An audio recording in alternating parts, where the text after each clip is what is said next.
Бүгінгі видеода мен Сүйекқазар Айдахары туралы ақпараттар айтатын болам.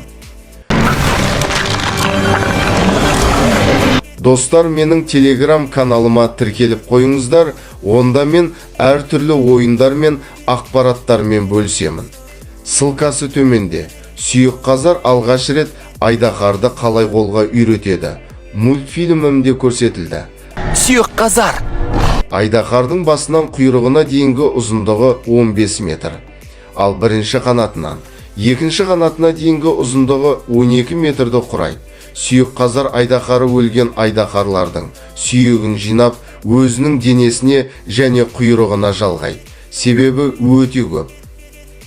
Мысалы, құйрығымен соққы жасауға, қорғануға және шабуылдауға, және құйрығын шоқпар ретінде қолданылады. Айдахар өте жылдам жүгіреді. Осы жылдамдығының арқасында ұшпай оңай аң аулайды.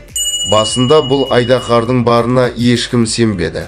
Себебі бұл айдахар жұмбақ айдахарлардың қатарына жатады. Сонымен қатар өте сирек кездесетін айдахар түрі. Сүйекқазар өмірінің көп бөлігін өзіне жақсы сүйек іздеумен өткізеді. Бұл тіпті көптеген жылдар алуы мүмкін. Егер айдахар бір сүйекті жақсы деп таңдаса, ол оған қол жеткізбей қоймайды. Дәлірек айтқанда, сүйекті қандай да жолмен алады. Және айдахар өте қатты дыбыстық соққы шығара алады. Мінезіне келетін болсақ, айдахар басқа айдахарларға қарағанда ерекше. Егер айдахар өзі қалаған барлық сүйектерді жинаса, тынышталады.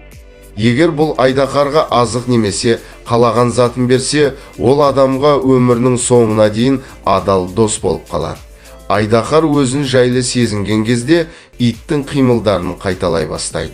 Бүгінге осы. Егер видео ұнаса, лайк басып, арнаға жазылуды және комментарийға келесі қандай айдахар туралы ақпараттар айтайын жаза кетіңіз. Және телеграм каналға тіркелуді ұмытпаңыз.